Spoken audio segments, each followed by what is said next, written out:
Hi, I'm Thomas Graves, and welcome back to the Black Mold of Grief. In this episode, we're going to do a deep dive into bargaining and how I bargain and all the different ways that manifests. In the traditional sense of the stages of grief for someone heading into death, typically bargaining is a shoulda, coulda, woulda, if then statements. Basically, if I had listened to my doctor, if I'd gotten another opinion, if I had made this decision or that decision, then I wouldn't have this disease, I wouldn't be dying. Those are the traditional bargaining statements. After someone has passed away and we are living with their passing, heading into life without a loved one, and the opportunities of pain keep hitting us, it's if they had done this, if they had done that, if I had said this, if I had taken this action, then maybe they wouldn't have taken that action. And so, again, all of those statements are the more traditional bargaining statements. And those are a little bit easier to pinpoint. They're not always easy, but they're a little easier. And I want to dive a little deeper into my bargaining and the way I bargained, because when I look back on the stages of grief, I am most vulnerable to bargaining.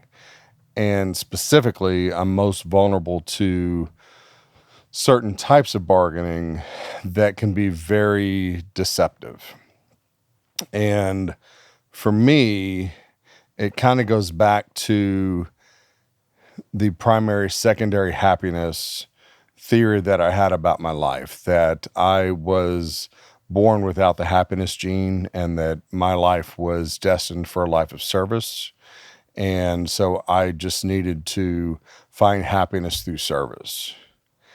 And the bargaining part of that, the if statement with that, which took a long time to figure out, was if I just do enough good works, I'll feel good enough about myself that I won't feel my pain.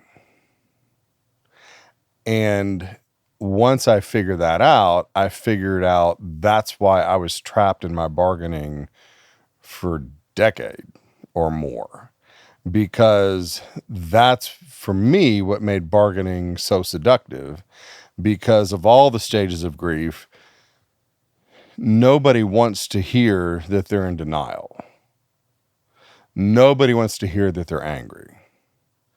Nobody wants to hear that they're depressed. But the way my bargaining manifested, I was a great friend. I was a great Catholic. I was a great coworker, because I was a great person to go to when you needed something. And so as I mentioned, I volunteered on the suicide hotline, which is a good thing. And so I did good things. I'm not saying they were bad things, but I did them for good reason. I did want to help people, but I was also using it as a bargaining chip with my pain, because if I did enough good things, then I would feel good enough about myself and I wouldn't feel my pain. And so, in addition to the suicide hotline volunteering, I was a volunteer drum instructor. I volunteered at the school to help kids with their homework. I was always picking up shifts at work for other people, even if it meant that I needed to cancel plans for myself because, they had a family member coming in town, or they had something more important that I felt like would be a better use of my time to make sure they had a better life. So all those things helped me with my ego, essentially, because it fulfilled my version of what I needed to be to try and make myself feel better so I wouldn't feel my pain. And I eventually figured that out. The other way that manifested in bargaining for me was searching for the right thought to outthink my pain. So it would be a particular Bible verse or a quote or something where it was like, okay, if I can just find the right way to think about my pain, then I won't feel my pain. And again, thoughts and emotions are two separate things that deserve to be separate. And some of those thoughts are God has a plan, the Lord works in mysterious ways, everything happens for a reason. All of those things are good thoughts that I do believe in from time to time at certain points. But again, I would use them to squash my pain because I wanted to be a good Christian. I wanted to be a good Catholic.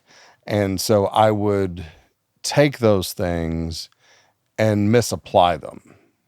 And another one that I would bargain my pain with, which kind of slips into denial a little bit, is that the Lord will never give you more than you can handle.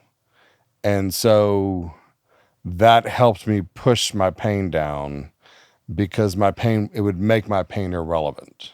So I wouldn't solve the problems that were causing the pain because I could handle it. So I didn't need to solve it. And so all of those things were thoughts and beliefs where I was trying to outthink my pain and I was bargaining with my pain. And all of those things resulted in compliments from people in my life who were saying I was strong and you're so this and you're so that, and that's awesome. You're such a great friend. You help people move. You are so reliable. You know, I was the guy people would call to dog sit and house sit, and I would, you know, just all these great things.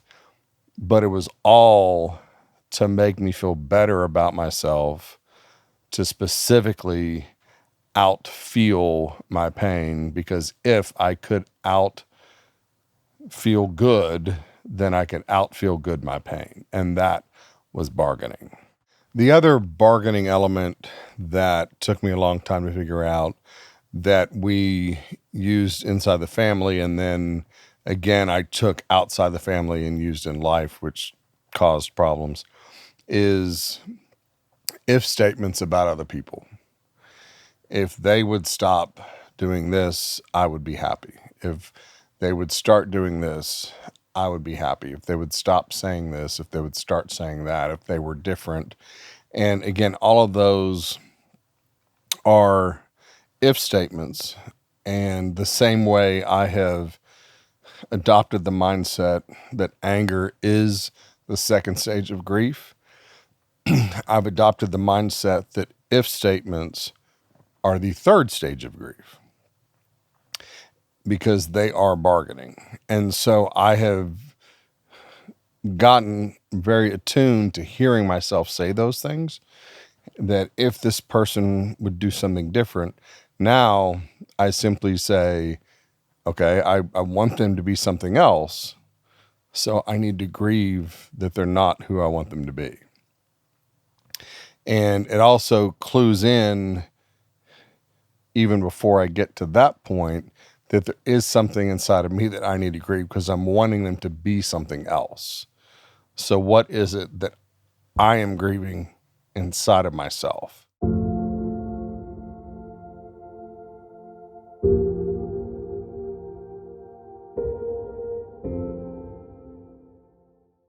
As I was putting the second half of the album together, I knew I wanted another version in another language that had a lot of rhythm and happiness to the track. So I decided Bollywood would be a good option. And I found an artist in India named S.J. Janani. When she turned in her version, which she did everything, so everything you hear on this version is her. The arrangement, the recording, the vocals, everything. It was phenomenal. But what I really liked was at the very end, she does this kind of Motown background girl group thing with a word called shikawa. And I worked with some gentlemen from India, and I didn't know if it was a word or if it was just oohs and ahs. So I played it for them, and one, they loved it. But I asked them, what is shikawa? And they explained that it's actually an Urdu word that is imported into the Indian language, the Hindu language. And it's basically two people who are separated but love each other so much that they can't stop thinking about each other. And I literally teared up when they told me that, because she really captured the whole point of the song. And for me personally, it helped me with my grieving, because when I think of my loved ones, I always framed it in that I was grieving about them. And so now there's times I think about them and I realize that I'm not thinking about them because they're dead. I'm thinking about them because I just think about them. The same way, if I was just away from them right now, I'd still be thinking about them even if they were alive. And so I realize now that it isn't grief, it's shikawa.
Thanks for tuning in to this episode of The Black Mold of Grief.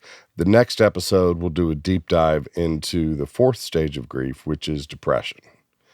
In the meantime, I hope something I've said here today helps you bring a little more joy to your first conversation in heaven.